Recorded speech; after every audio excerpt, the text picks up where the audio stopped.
La victoire est dans le nom de Jésus. La victoire est dans le nom de Jésus. La victoire est dans le nom de Jésus-Christ. La victoire est dans le nom de Jésus.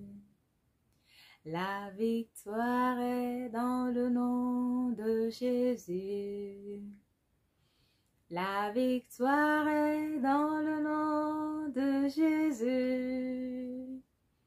La victoire est dans le nom de Jésus-Christ. La victoire est dans le nom de Jésus. Amen.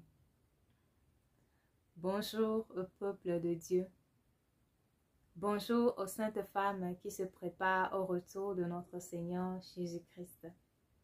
C'est avec une grande joie que je viens par cette vidéo rendre témoignage sur les révélations que le Seigneur Jésus-Christ m'a accordé la grâce de recevoir. Ça n'a pas été facile de réaliser ce témoignage, mais le Seigneur Jésus-Christ a combattu pour moi et me rend aujourd'hui victorieuse devant l'ennemi. Alors, pour référence biblique, nous allons prendre un passage dans le livre de Deutéronome, chapitre 32, le verset 4 qui dit « Les œuvres de Dieu sont parfaites. » Alors, l'homme n'a pas besoin de rajouter, rien ajouter à ce que le Seigneur a créé, ni sur son visage. Alors, quelle a été ma réaction lorsque j'ai entendu parler de la doctrine du dépouillement? J'ai entendu parler pour la première fois de la doctrine du dépouillement selon le livre de 1 Timothée chapitre 2, le verset 9 à 10 qui nous dit « J'ai été très confuse lorsque j'ai entendu ce message sur le dépouillement pour la première fois. Je ne voulais pas admettre que le Seigneur ne voulait pas que les femmes portent des ornements, des maquillages comme le rouge à lèvres, les make-up, les fossiles, etc. Mais le Seigneur Jésus, dans sa miséricorde, va lui-même m'enseigner par ses serviteurs et par des songes. Le Seigneur m'a expliqué dans un songe qu'il aimerait que la femme chrétienne reste naturelle. Lorsque nous nous maquillons, ou la femme qui se maquille est comme une personne qui porte un masque, elle n'est plus reconnaissable, elle perd le visage que Dieu lui a donné et adopte un autre.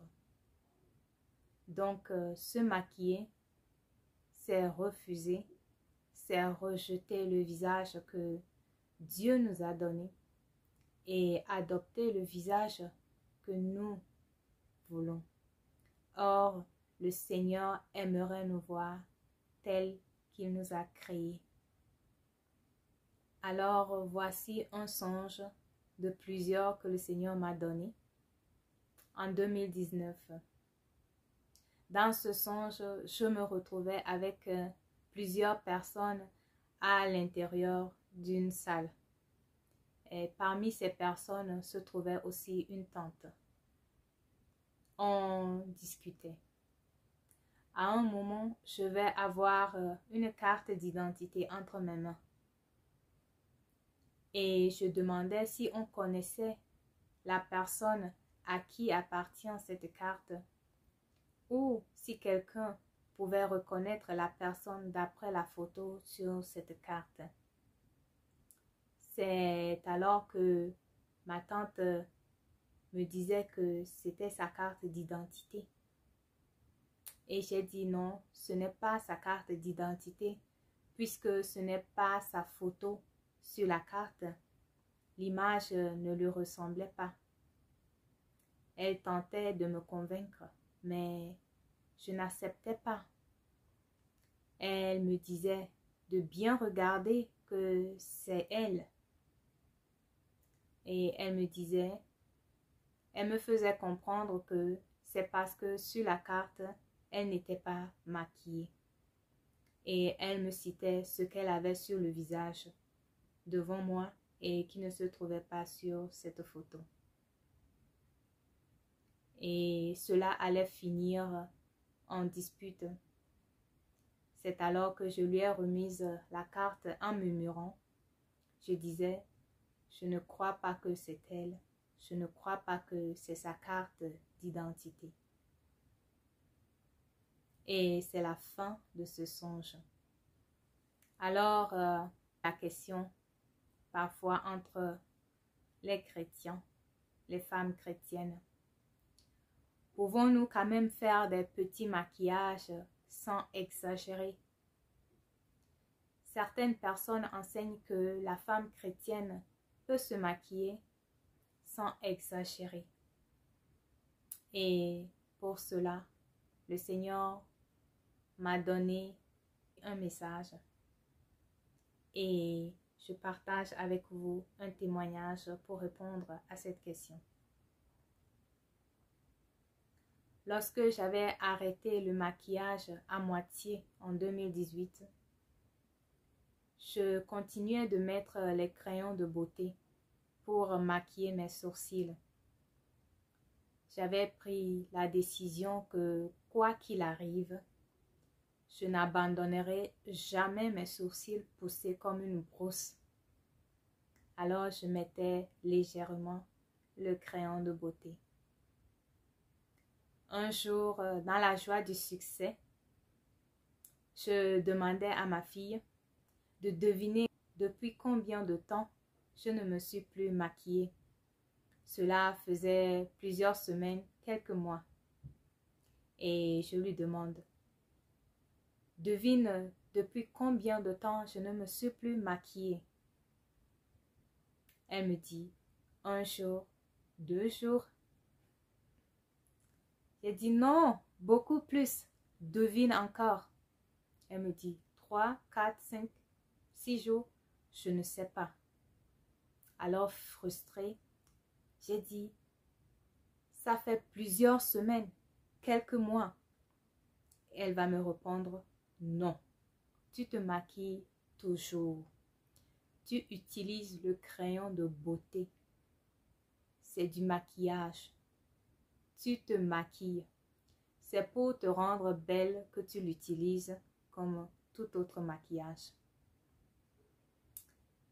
Je vous épargne les détails, mais je peux dire que j'avais ce jour-là ôté ma voix sur ma fille pour la faire taire. Je lui contredisais en disant, je ne me maquille plus, j'utilise juste un peu du crayon, c'est tout. Et je lui faisais comprendre que le crayon de beauté, ce n'est pas du maquillage. Je donnais des arguments. J'ai quitté même la pièce à plusieurs reprises et je suis revenue. Et je discutais, j'argumentais, mais elle n'a rien dit. Elle n'a pas cherché à discuter avec moi. Mais elle a dit ceci. Soit on se maquille, ou soit on ne se maquille pas. C'est la parole de sagesse sortie des lèvres d'une petite fille. Soit on se maquille, ou soit on ne se maquille pas. Un petit péché est un péché. Un petit maquillage est un maquillage. Il n'y a pas de demi-maquillage. Soit une personne choisit de se maquiller, ou soit elle choisit de ne pas se maquiller. Et la volonté du Seigneur est que la femme chrétienne reste naturelle. je ne connais rien. Ce que je vous raconte ne vient pas de ma connaissance, de ma sagesse, mais du Saint-Esprit, l'Esprit de Dieu. Et c'est la fin de ce témoignage.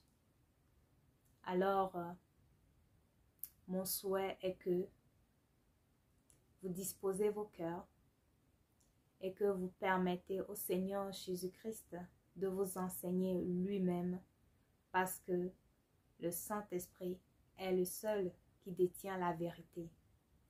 La sagesse de l'homme ne peut sauver personne, mais le Seigneur vous donnera lui-même les révélations si vous lui permettez de vous aider. Que le Seigneur vous bénisse, qu'il vous fasse grâce comme il m'a fait grâce, qu'il vous guide par son esprit. Au nom puissant de Jésus-Christ. Amen.